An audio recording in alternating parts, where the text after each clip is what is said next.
Whether Resident Evil 4 Remake is going to be your first RE game or you're just in need of a refresher, I've got you covered. Hello and welcome to Resident Evil 101, the series that attempts to explain everything and everyone in the world of Resident Evil.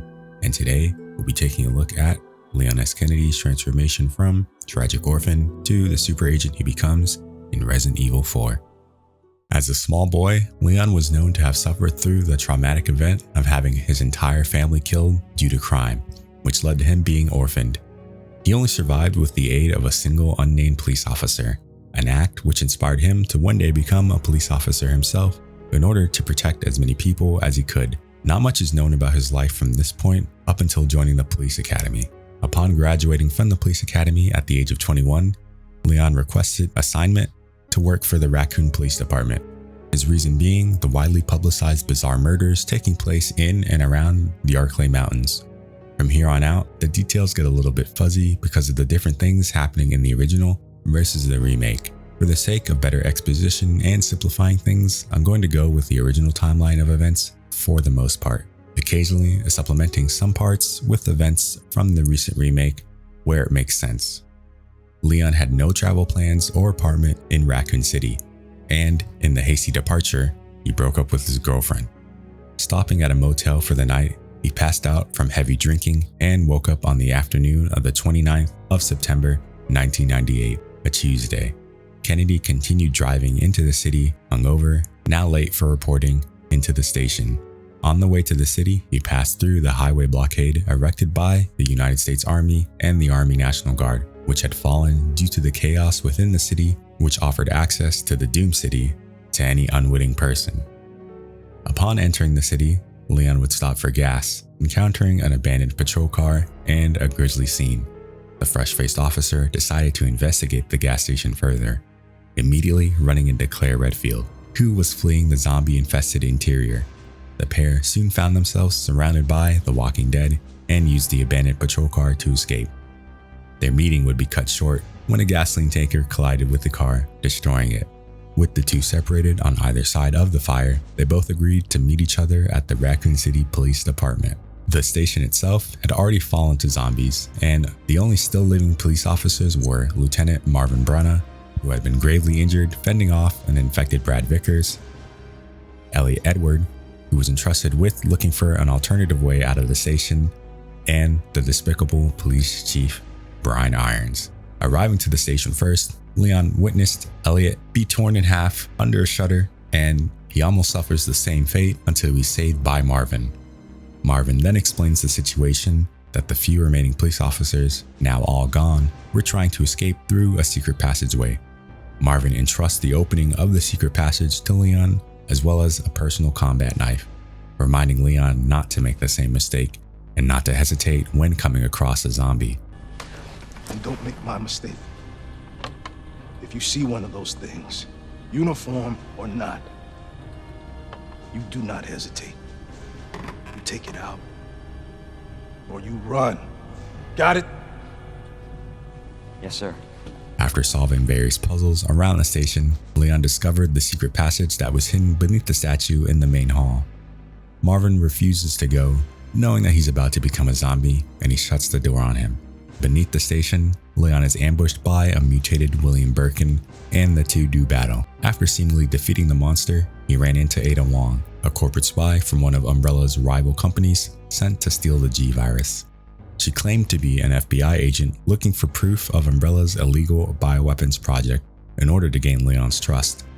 Following her, Leon ran into Ben Bertolucci, a freelance journalist who had uncovered useful information while spying on Umbrella's researchers. Ben was able to uncover information on a conspiracy between Umbrella USA and the local police, which was the reason for his arrest. But before he could share the specifics, he was brutally killed by the T-00, or Mr. X, that was sent by Umbrella to kill any survivors left in the station and recover the G-Virus sample. Afterwards, the tyrant sets its sights on Leon, chasing him into the parking garage, where ultimately he's saved by Ada. Deciding to use the rookie cop, Ada recruits Leon and the two head onto the streets of Raccoon City, looking for a way to enter Umbrella's underground lab. Along the way, they meet gun shop owner Robert Kendo, who is one of the few uninfected Raccoon City survivors. Kendo wants nothing to do with Leon and is angry over the RPD's failure to control the situation, but their conversation is interrupted by his 10-year-old daughter, Emma, who is infected and close to becoming a zombie. Kendo has the two go through the back door on their way and takes Emma to a back room to kill with his shotgun, and then presumably himself. This event would deeply touch Leon, furthering his contempt for Umbrella. As they reach the sewers, Leon is chased by a giant mutant alligator, but succeeds in triggering an explosion to blow its head off. Running into Annette Birkin, one of Umbrella's head researchers, Ada hastily gives chase, which ends up in Leon taking a bullet for the spy. Unconscious from his wound, he is patched up by Ada, who pursues Annette on her own. Waking up sometime later, Leon goes after Ada, discovering she had been gravely injured during a confrontation with Annette. While solving various puzzles and routing his way through the sewers, a further mutated version of Birkin surprises Leon, but is swiftly taken out by the use of a shipping container. Finally meeting up with Ada, they take a tram that leads deeper underground to the entrance of Umbrella's secret laboratory, where Ada entrusts the rest of the mission to him. Those bastards to justice. I agree, but to be clear, you're not working in official capacity. This is a federal case. Once we get the G virus, I'm back on my own. Hey, Leon, trust me?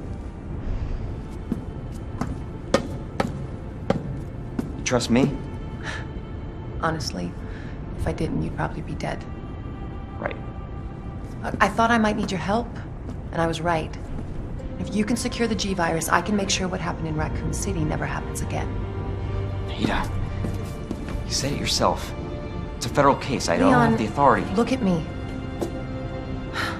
I'm a liability now. If I'm gonna finish this case, you're the last hope I've got. I'm not just gonna leave you here. What if you're attacked? What if you need help? During the exploration of the lab and dealing with yet another Birkin mutation, Leon is informed by Annette that Ada was just a spy attempting to steal the G virus. This became apparent when she corners and pulls a gun on him after retrieving the virus sample. But before the two can come to any sort of resolution, she is shot by Annette, falling to her apparent doom. No!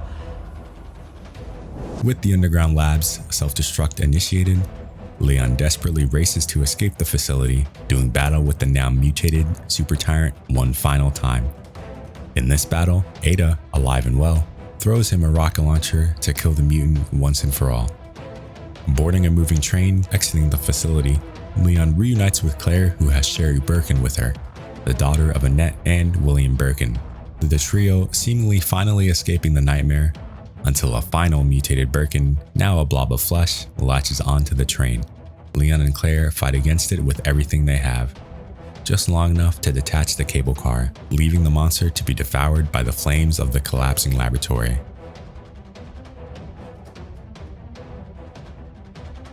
They were finally safe. Following the Raccoon City incident, Claire and Leon split up, and she continued her search for Chris, while Leon continued to look after Sherry.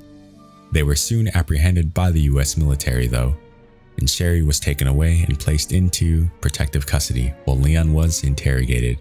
Cautious, he never mentioned Claire or Ada, but the government was interested in recruiting him. I say recruiting, but it was essentially blackmail.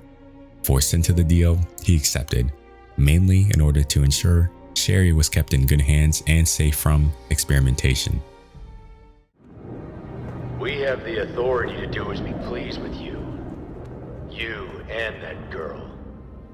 Just leave her out of this. She's an innocent. An innocent who carries the G antibody. Don't worry. We're taking very good care of her. Bottom line is, you have the experience we're looking for.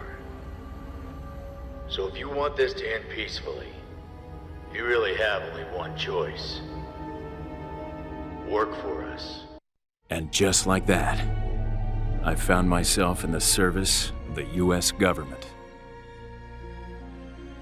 His subsequent training as a government agent turned him from a simple police rookie into an expert special agent, proficient in weapons handling and close quarters combat. In December of 1998, Claire was captured by Umbrella after being caught trespassing in the Umbrella facility in Paris. While on the prison of Rockford Island, Claire sent Leon an email asking him to inform Chris of her location so that he could come rescue her. Because of his newfound resources in the White House, Leon managed to track down Chris personally and told him of Claire's situation, and Chris headed for Rockford Island after her. In 2002, Leon was sent to a small South American country as part of a secret military detachment after the headquarters were informed that a former researcher from Umbrella contacted a man named Javier Hidalgo. Due to the difficult nature of the operation, Jack Krauser, a seasoned and decorated U.S. Army Special Forces operator, was selected to be Kennedy's partner. It's important to point out that, up until this point, Krauser had never encountered B.O.W.s. They found themselves having to cooperate as a two-man cell in a T-virus outbreak and would meet a mysterious girl called Manuela, who seemed to be the only survivor of the village, though it was unknown why she didn't escape. Manuela turned out to be Javier's daughter, and she contracted a rare disease and was kept alive by her father through the use of the T. Veronica virus. While exploring Javier's compound, Kennedy opened up to Krauser about his hellish night in Raccoon City, as well as Claire's encounter with the T. Veronica virus, to explain how Umbrella's B.O.W.s worked. Along the way, Krauser, concerned about the possible transformations which Manuela could undergo due to the Veronica virus, he learns of Kennedy being sent into this mission under the direct orders of the president to eliminate the virus. Although Krauser agreed to help Leon, deep down he began to feel jealous, almost spiteful of Leon's elite status, as well as starting to doubt whether the US government brushed him aside, with him also desiring to complete the mission to prove his self-worth to the government. It's only a matter of time, Leon, before she becomes a threat. Javier knows something. He's been able to prevent Manuela from transforming. I have to take her with me and find out how.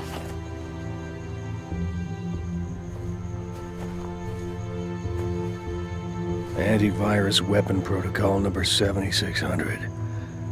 You're on a special assignment for the president. My mission is to eradicate this virus once and for all. And with your help, I intend to do just that. Well, I am a soldier. And if your orders are from the president, then I'm on your side. Oh well, looks like I'm nothing more than a pawn in this game. Let's go. Time to kick some ass. Eventually, Kennedy and Krauser fought Javier after the crime lord combined himself with a plant infected with the T. Veronica virus. During this exchange, Krauser was severely wounded.